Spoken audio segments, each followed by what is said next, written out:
Hello and welcome to the history of Pondville.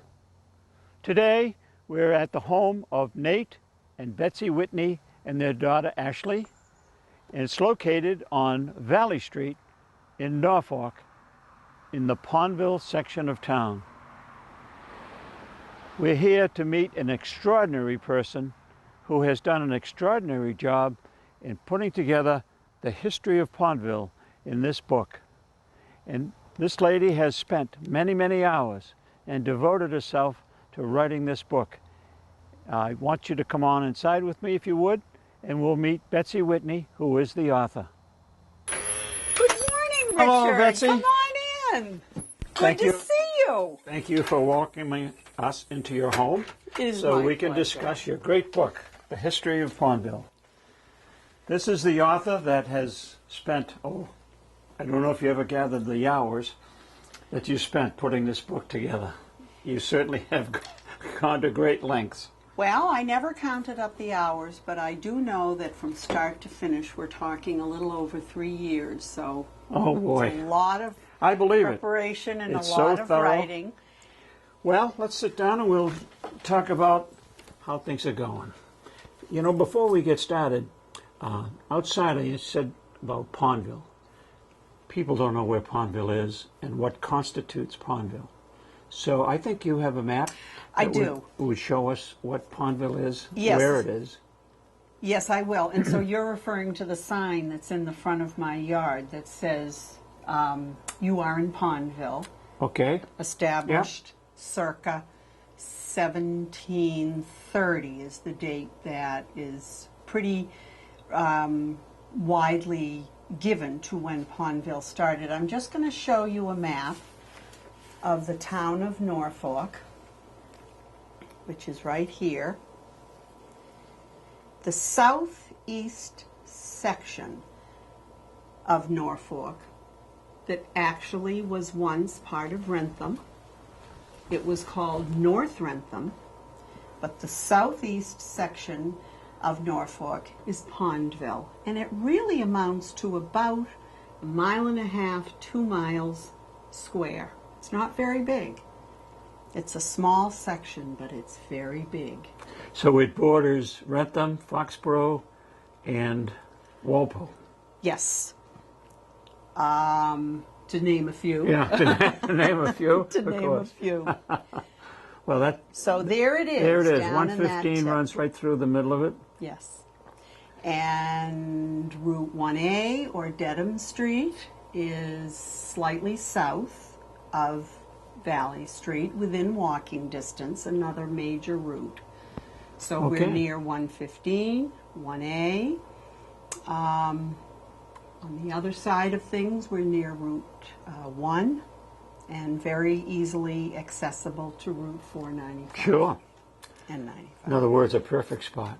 Perfect spot to live. Absolutely. Well, I will say this. Growing up in Pondville, I never expected that that would be a major factor about where it was located, because everything has developed so, and in those days, of course, it was pretty rural. And going to school through the system, and we were bused to Walpole. We didn't even have a high school. So I'm quite familiar with Pondville. And, of course, as a kid, my buddies and I traveled all through the whole area called Pondville. Let's talk about the name of the book. It certainly appears that it's a very personal thing to you, that you put all this book together, and Pondville became very close to you, as you can see that in your writings through the book. And, of course, wearing your pin. Which is showing the Pond family crest. Good. That was bestowed upon the Pond family in England in 1509. I see. It says.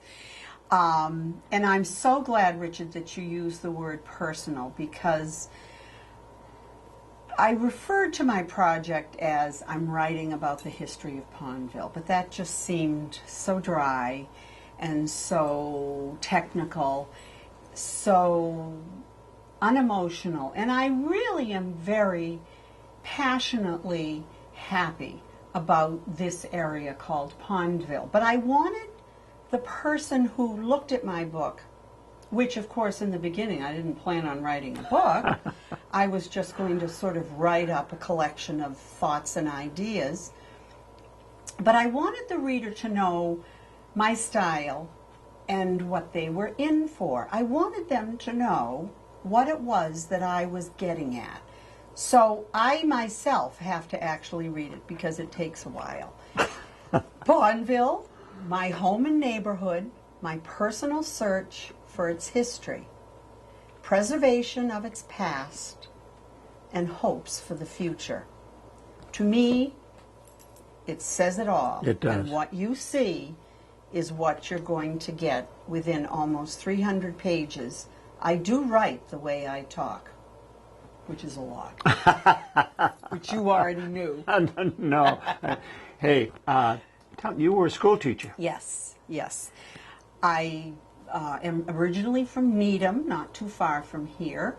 I graduated from Wheelock College in Boston in 1966. It's fairly small. It was all girls. It is now co-ed. I had an elementary Bachelor of Science in Education. My first 3 years of teaching were in Bellingham. And after the first 3 years, I went to Sudbury, which has a lot of history of its own, I'll tell True. you. And I taught in Sudbury for 36 more years, always first grade. I had many levels within the first grade, levels of progress where different students were. And I retired in 2005, so that was a 39-year career Wow. of teaching first grade. Very impressive. Yeah. Well, Very thank impressive, you. yes. Boy, does time fly. It does. So, So when did you move here to Pondville? my husband Nate and I, well, actually, my husband had bought the house long before I met him. He bought this house beginning of 1980. I moved in, actually, the very beginning of 1983. And we've been here ever since, right on Valley Street, and this is where I want to stay.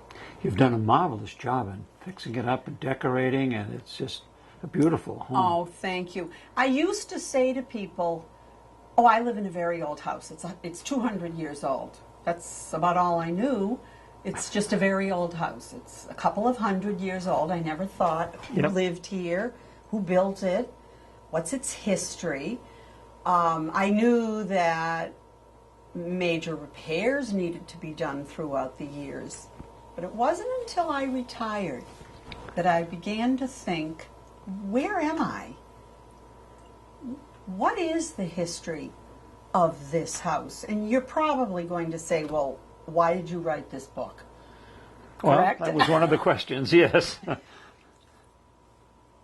In, I guess, about 2007, and this end of town, Pondville, quite a bit of it is designated as commercial development area, and we are right on the edge. Well, actually, this is rezoned commercial area. We retain a residential status, but this is commercial land. I was getting a little concerned about building maybe coming a little close to the house, and I thought, I think I better look into the history of this area because I was worried about it. And unbeknownst to me, there was a very active, well-organized historical commission, which I visited one night and said, can you tell me anything about the house on Valley Street? Well, Bill Domino was the chairman then. He said, you live in one of the most ancient areas of Norfolk called Pondville, which I had figured out. Yes, I'm sure you did. Not many years previous to this, that the area was called Pondville. But Bill said, there are so many historical sites within walking distance of your house. There was a post office, a school, a railroad station, a home for the aged, church, a cemetery. And I thought, whoa, this is good news. And I felt that it made the context of this house all the more rich and all the more exciting. So I decided, I think I better do some studying. I think I better become knowledgeable. And I ended up as a member of the Historical Commission. It's their game. And every time I went to a meeting, I was asked, okay, Betsey, tell us about Pondville. What's going on in Pondville? I even went with a shirt that I had made that said Pondville. And I would give my little Pondville report. And I began to think, I don't think there's very much information written specifically about Pondville. And one of the members said, you ought to do that. And I said, yeah, I think I will. Sounds easy. And then I thought, oh, what have I... Yeah. Well, I did. You did, and you did a great job doing it. Thank you. So you had to do a lot of digging. Yes. And you went to many, many places, many, many people, some living in Pondville, some living outside of Pondville. So you had, you know, a lot of sources, but it took a long time. It did take a long time, and when I said to the commission, yes, I will do this writing project, I did think, where do I start? And as I said, I think in chapter 18, where does one begin when one digs into the history of Pondville? And I called Richard Connors, and I called your brother Paul. My brother Paul, yes. That was great. We really enjoyed it. It will be almost 4 years ago, Richard. I'm afraid so. And the two of you came over. We sat in the kitchen. We reminisced for 3 hours. We laughed, and I thought, I was writing. I didn't believe in a tape recorder, and so Sure. I had notes scribbled everywhere. And that was such a dynamic beginning. And of course, we know that we lost Paul. Yes, I miss him, that's for sure. 11 days later, yeah. I felt blessed Yeah. beyond words. Well, you know, when we first sat with you, Paul reminisced about things. Because there was about 7 years difference between us. And he reminisced about things I never knew about. I mean, you know, his era, shall we call it, were different people than my era. And, of course, the whole family went off to World War II and all of that. But prior to that, he knew who lived where and who lived in this house and who did this and who did that. And we lost a great historian in Buddy Bibba. And I tried to get Buddy to tape record. Buddy, who lived right up on Everett Street. Yes, he was right next. Yep. In fact, I bought my I bought my property from Buddy to build my home. But he knew, and he had that gift, but he would not talk about it. Yeah. You know, or if he talked about it, he would only talk because we used to walk. Walk together. I'm so excited, I'm losing my voice. And you know, he would talk about, well, the Corbins live there and this thing and that thing, and I'd say, Buddy, I got to get this recorded. I got to say, it took someone who didn't grow up in Pondville to put this book together. It's true. No, that is an amazing fact to me. Well, because everybody in Pondville at one time or another of the old ilk, me and others, we got to sit down and write the history of Pondville. Never well, you did know, it. Richard, I have to say that it was very self-centered of me because I predominantly wanted to know about and save my house. Yeah. Okay. And I needed to know the whole area. I knew that the Mass Historic Commission had been asked by the Norfolk Historic Commission to look into calling Pondville a historic district. And unfortunately, that could not be done in order to satisfy the requirements. Very few changes are allowed to have taken place. Oh, I see, sure. And many sites were gone. Yeah, unfortunately. Okay, then this was something that occurred to me. many sites are gone. So, when I interviewed you and Paul and wrote R's next to Richard's comments, P next to Paul's, I decided I needed to go back and back.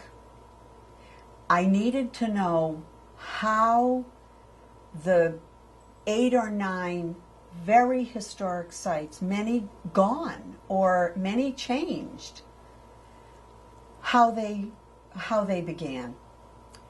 And many people have said, where did you get your information? And my reaction was what Joe McDougall said once, everywhere and anywhere and any place I could find it. I read the historical writings of Franny Donovan, Bertha Fales, Betty Cottrell, Greg Stahl helped me so much, president of the Rentham Historical Commission. You even went to the DPW and I went to the DPW and dug up information about the Pondville Cemetery. I went to libraries, genealogy rooms. I spent hours, days and days at the Dedham Registry of Deeds. I was in the pond room going back to book 1, reading beautiful handwriting, and as a first grade teacher that was very impressive, but my that's true. Yeah. goodness, was it difficult to decipher. I copied deeds, I studied deeds. My friend Betty Cottrell gave me a book casually and said, here, could you use this? It was the history of the genealogy of the Pond family. Could I use this? Yes. I bring the book in here, but it is barely together. Yeah. I have used it. It's a Bible. And of course, word of mouth, personal interviews. In the book, in my bibliography, are 13 pages of sources. That's true. So it was well researched. It was well researched. Yeah. You know, going to school in Norfolk and all of that, people in the other side of town, of course in those days there was the automobiles and all the internet and all of that kind of stuff. Pondville was sort of the outcast. It wasn't considered a major factor in the whole scheme of Norfolk, as was probably City Mills. Maybe the two are sort of, and they thought that it was named because of the ponds around here. You know, there's bodies of water ponds, and of course you found that to be way out in left field. I am ashamed to say that for many years after I moved in, I was under the impression that the term Pondville was adopted after Pondville Hospital. It was the other way around. Oh, sure, yeah. The hospital was named Pondville Hospital because it was in Pondville. Pondville was named after the Pond family, the descendants of Daniel Pond. Once again, my research took me further and further back to 16. It's all in this book, and when I think of it, I summarized over 300 years into 300 pages.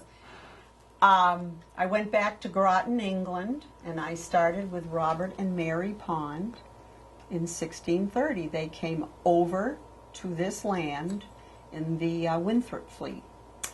And Daniel, who never actually lived in this area, which originally was called Wallamalam Powag, which meant the land of shells, which became Rentham, and from Rentham in 1870 came Norfolk.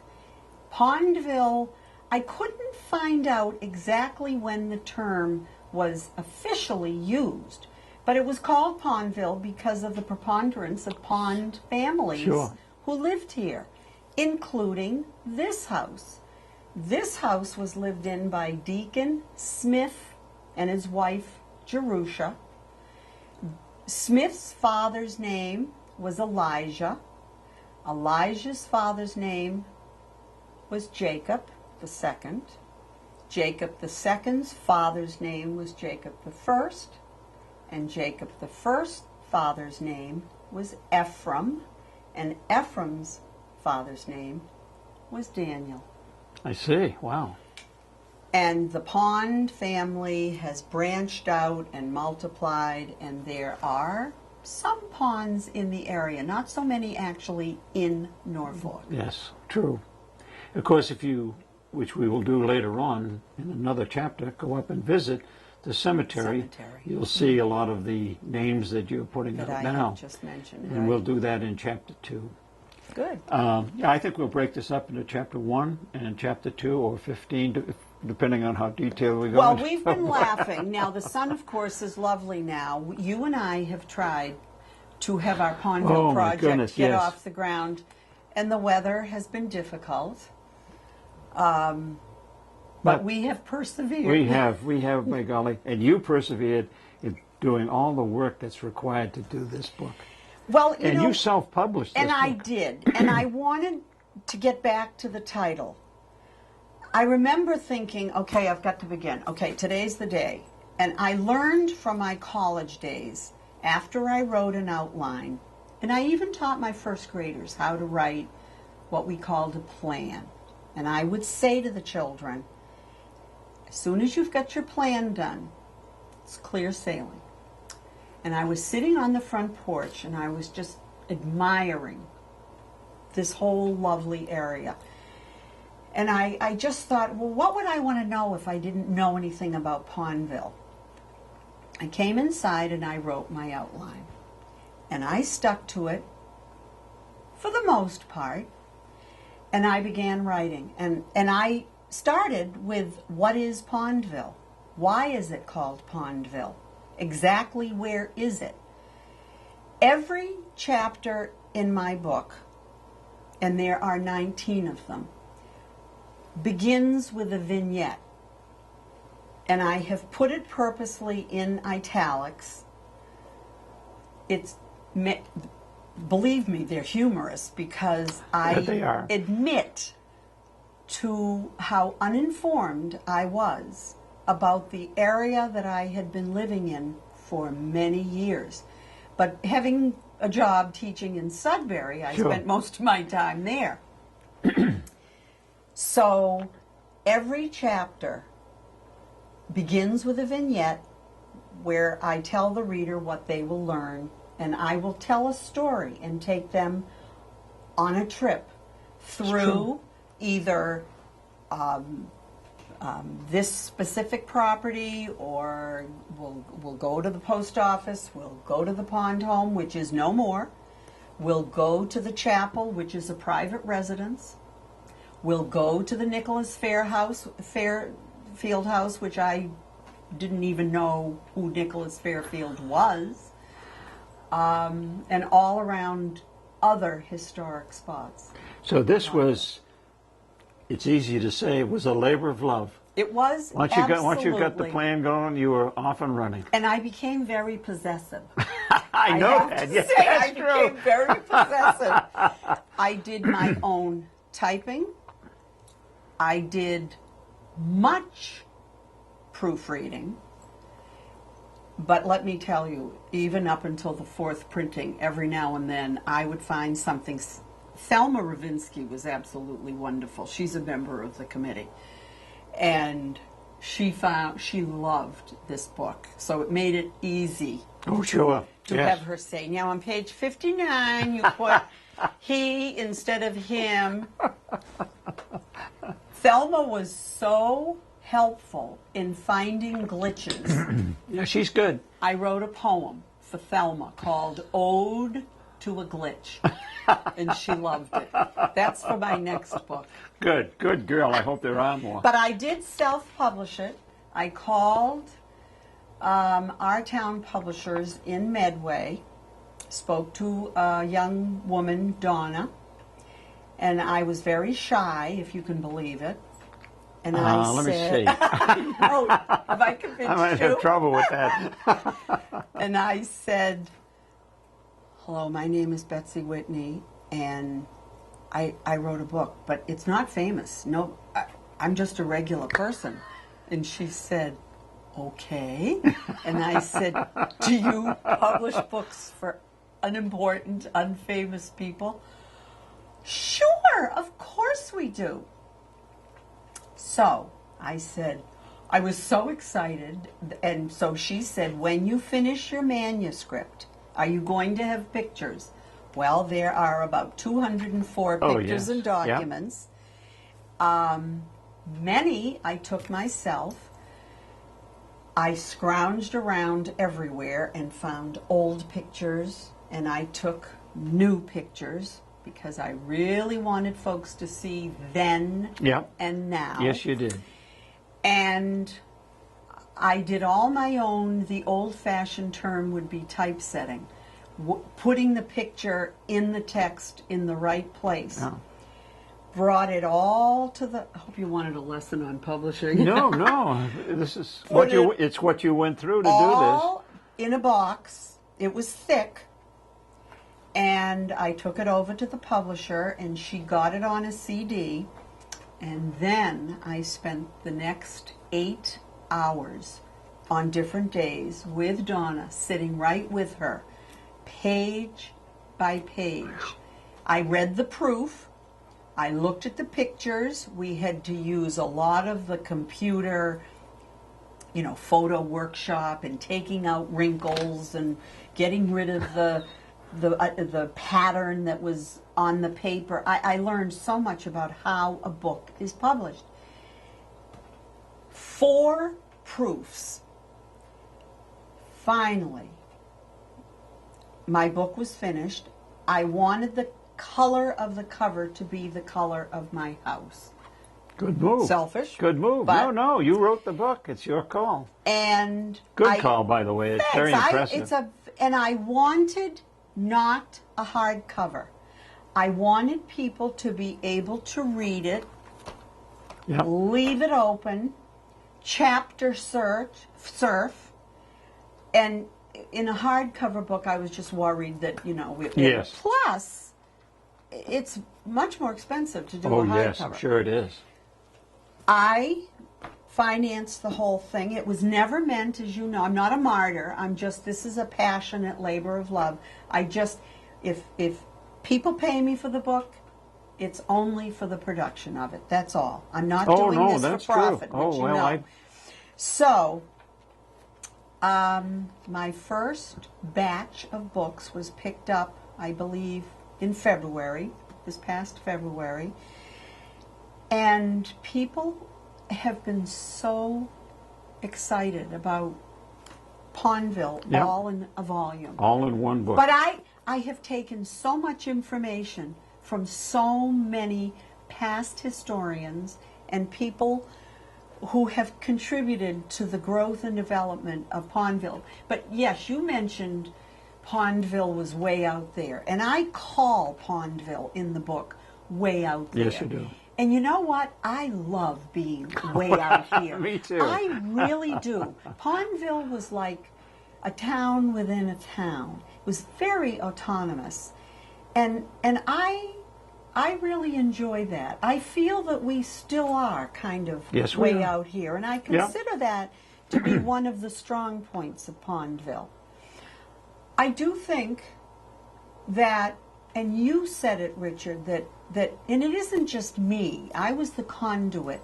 We have all reawakened people's awareness to Pondville. Absolutely. My family, everybody. What a marvelous place. I had a buyer from Minnesota a couple of weeks ago, California, Texas. I've people who have ties to people who lived here or folks who lived and moved. Oh, my brother's in Tennessee. He was so happy to read this book, and he thought you just walked on water. He called me up and he said, quote, "You are a great woman." I was thrilled. I hope you taped that. He wasn't on his. It was directly. I said, Oh, He meant that. No, he meant that. you. He and was. I know you are a great woman. You know, when you get older, you really do want some things to last forever. This is it. And I believe that Pondville will always be here, at least in the pages of my book. It's true. True. Anyway, I told you I talked a lot. No, which I but that's do. all right. I just wanted, speaking of the book before we go inside, Yeah. the crest. You had quite a story about how you acquired the crest. Well, now I do have a newly painted version of it. Do you mean that had I told you when I found it Yes. in the material from the old Yep. Pond Home? Yep.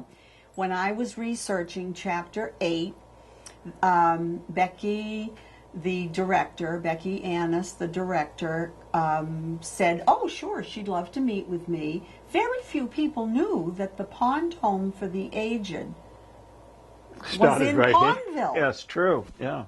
So I went over and had about an hour meeting with Becky, and she gave me a scrapbook that had been put together maybe 10 years ago or less, a little less, by a Pond family descendant.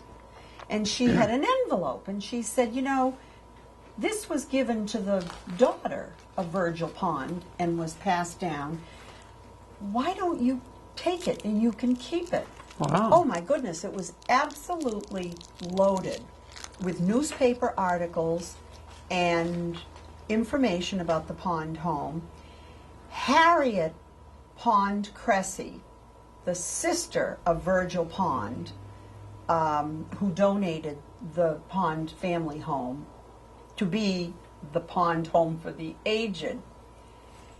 Harriet had given the Pond Home a painting or a photograph, I guess, of the original family crest that had been conferred upon the Pond family in 1509. It was given to the Pond Home in 1906, which is why 1906 is on there. But alas, it has been lost. It has. I went into I said, Becky, could I look around and see if I could find it? She said, be my guest. She said, I don't know where it is. I never found it, but thank goodness in the material that was given to me was a beautiful picture of this. And you will see this picture You're good. You put it right on my page. many Yeah. pages. Yes. Yeah, I happened to turn right to it. And on the bottom of it, it says Fide est amore, which is Latin for faith and love. There you go. What could be better? What could be better? I want you to know I didn't live here in 1509. So No, I never thought you did. And if that lady can remove wrinkles, let's get her over. We'll do a whole John, show. We'll do a yes. whole show with her. So just inside the book, Yes. let's just meander a bit. Okay. Any page you want, just to show that you put your own opinions, your own discussions, and showed pictures of and that one that you have Well, right of there. course, is this picture here, which shows me and this woman, Polly.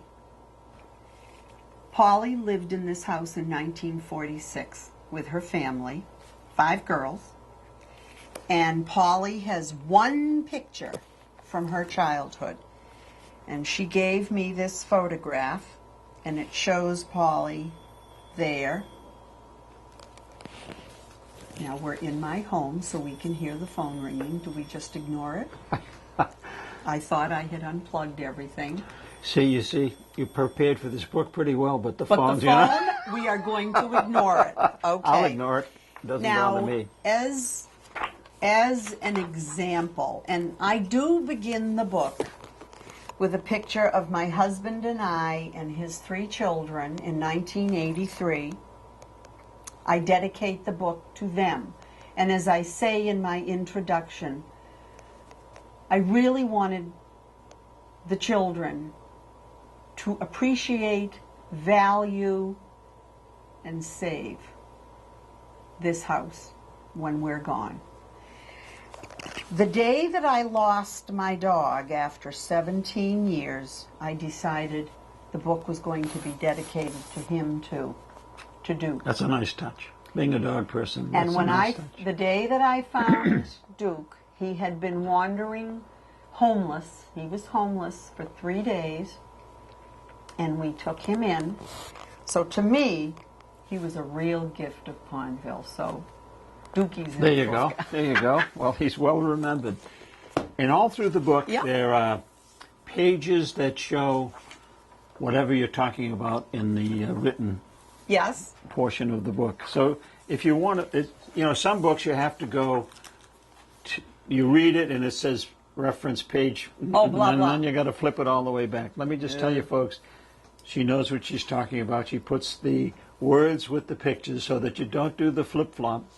You get the total impact right off the bat. Well, and this is what the typesetting process that one could either pay somebody to do it or one could sit there with the person, which being as picky as I am, I wanted to make sure that every picture was in the correct place. Some pictures are black and white, some pictures are color, some pictures I took myself, such as the trestle block from the dismantled abutments on Route 115, including the fellow who picked it up and put it at the end of my driveway forever, showing stones from the abutment on Route 115, making a stone wall.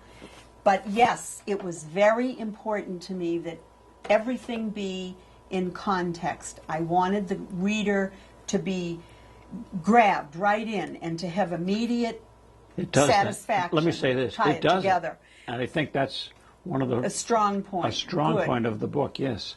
Good. By the way, don't let me forget, at the end of this session, let's tell people that are interested in getting the book how they How? do that. And you and I had talked, what's the easiest? And really, the best and easiest idea is to call me directly. I'm in the phone book under Whitney and you will know it. Yeah. Well, I can say the number right on tape. I don't mind. Well, it's up to you. You're going to get a lot of phone calls. Well, that's fine with me. My number is 508-384-8747. And of course, 384 is a Rentham exchange. Always has been. Years ago, I remember saying, why do I have a Rentham exchange? I live in Norfolk. Years later, I find out that Norfolk was a part of Rentham. Well, growing up, we Should've got our known. mail through Rentham. Yes. And I only live up on Everett Street, but the mailman came from Rentham. And of course, And the all of telephone that is- is covered in Sure. Chapter Yes. 7. Yes, boy, you know the chapters. Oh, I know the chapter. I think you've had a lot to do with this book. And my grandson, who's 4, if I say, where does Grandma live? In Pondville. Oh, no, you're training them early. He knows. It would take too long to go through each individual page. And I didn't ask you this question before. Yeah. What part of it was your favorite?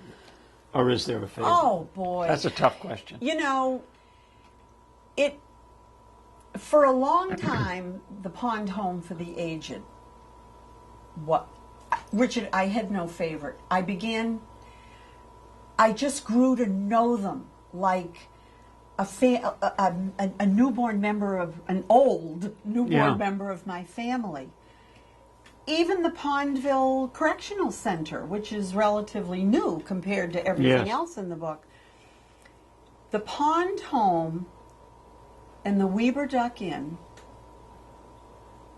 were, I think, the longest chapters. And so, but of course, part of the Weber Duck Inn goes right into the Sharon Duck Inn. And of course, I met 2 of the Sharon girls. Those chapters are very near and dear to me. But then again, the post office house is right across the street from me. It's tough. I knew it would be tough for And you. when Mary Gould put up the sign on the trestle, on Hill Street, Pondville. Well, for heaven's sake, how could I forget the railroad?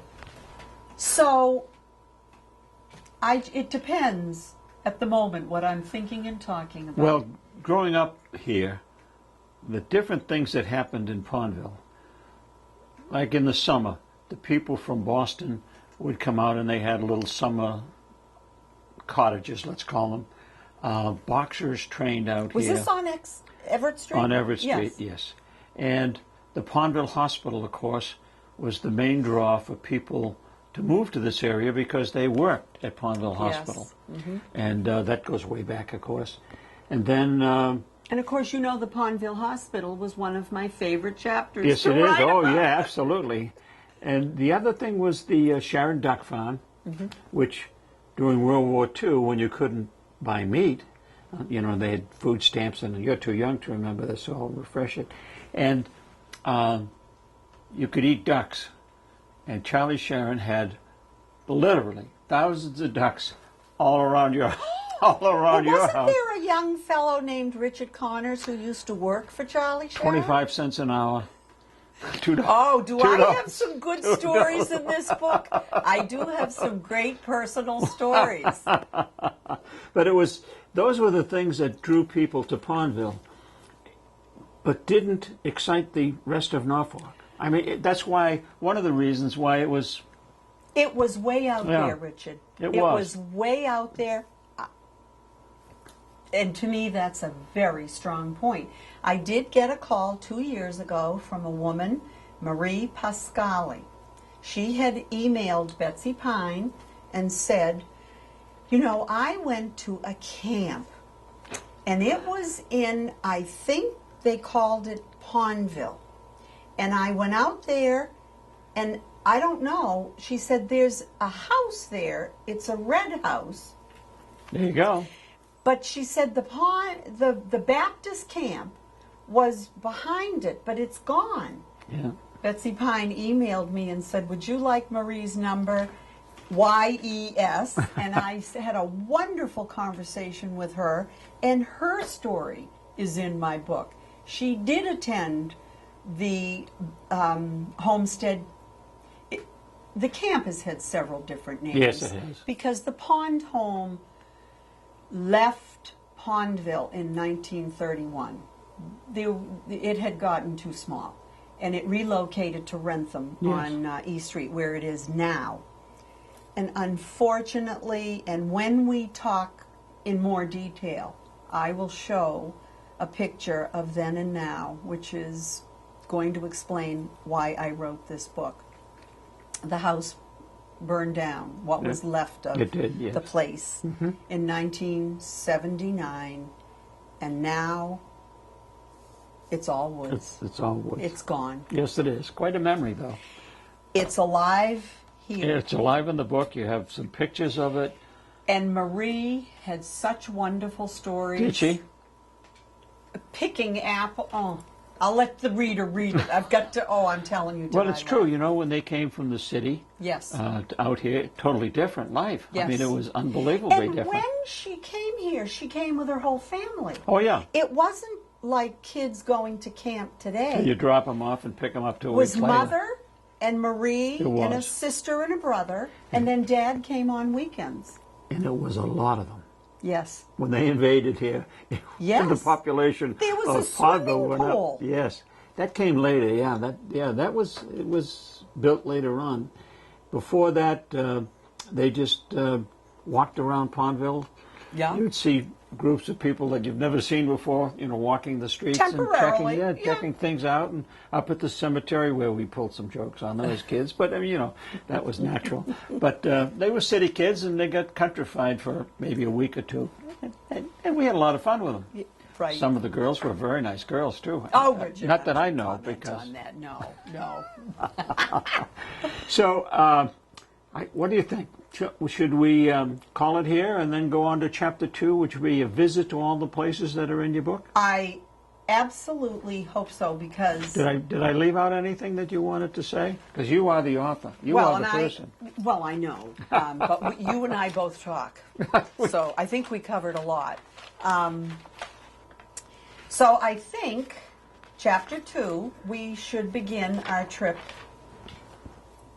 down memory lane. Memory lane, exactly true. And we can really talk about then and see what now. was there or what is there, yes. And in some cases, what was there is no more. Oh, yeah, that's true, no more. unfortunately. But I do have pictures.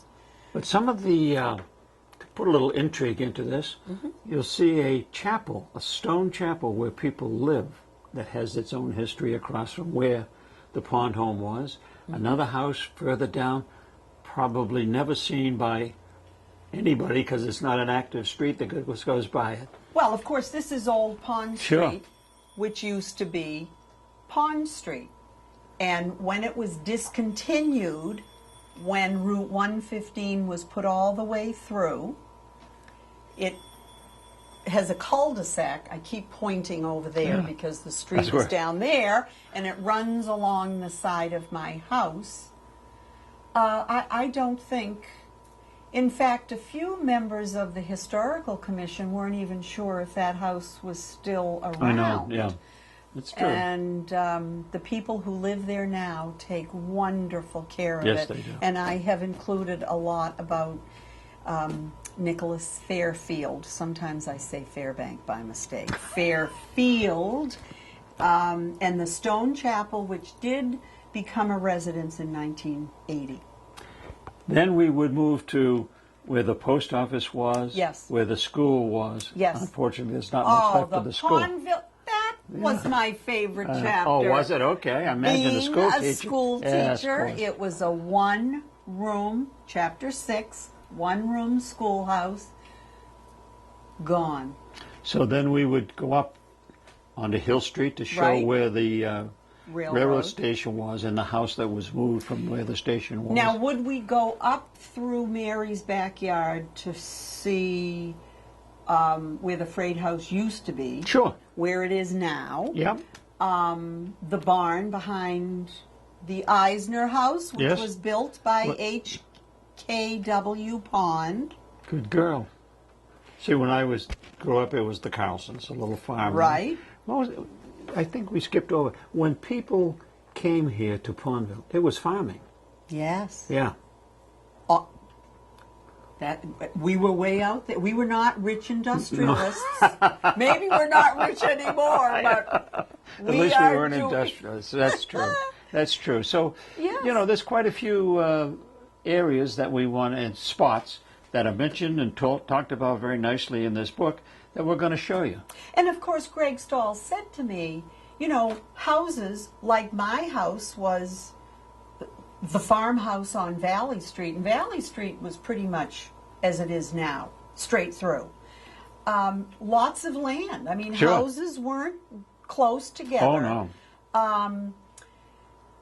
So that kept us rural, that farmhouses needed a lot of territory around them. And when we visit, I think at the end, the cemetery, Pondville Cemetery. That's the piece de resistance. Yes. We're going to go. Creme de la creme. Connors and Whitney's will be there one day. Yeah. I was able, very recently, right before I put this to final press, I was able to locate a handwritten copy of a 1761 deed from Jacob Pond I to establish the East Burying Ground. That was the very beginning of the Pondville Cemetery. Now, nowadays, put it in a machine, copy it. Sure. Back in 1845, when Edmund Everett was actually the clerk of the Pondville Cemetery, he had the original copy of that deed, and he sat down and hand copied the original copy, and that's what I have, and that will be kept in the archives at the Historical Commission. Super. Okay, Bets, I think we've Have I pretty well talked kicked. enough? No. You're doing fine, and it's super interesting. And boy, we really want to thank you for having us into your home, for writing this great book. Well, so the price of this book, I know you don't like to get into financial matters, and it's a non-profit thing you're doing, which is okay. But what is the price? $25. 25 covers, and yes. Because you did self-publish it, you paid for all of it yourself. It's a good investment for $25, because where else would you get? If you have any interest in Norfolk, or came from Pondville, or had relatives come from Pondville. I've sent this to my nieces. They're thrilled. They're thrilled. Yes. I mean, it's just as simple as that. So we are going to, you already gave your phone number. You want to give it again? 508? 508-384-8747. If I'm not here, there's a machine, and I will personally see to it. Well, that's very kind of you to open yourself to that. Yeah. So I'm going to say goodbye. Oh, Richard, and we are going to return, you. and we're going to take our tour. We want to thank NCTV, of course. Of course. And Katie Woodham, who comes from a historical family in Rentham, for filming all of this. I think I've heard of your father. Yeah. My grandfather, too, I would say. Oh, all right. Okay. Woodhams, yes. And so we want to thank, and we're going to do it again, Katie, and thank you very much. And that's it for today. We'll see you in Chapter 2. We'll see you in Chapter 2.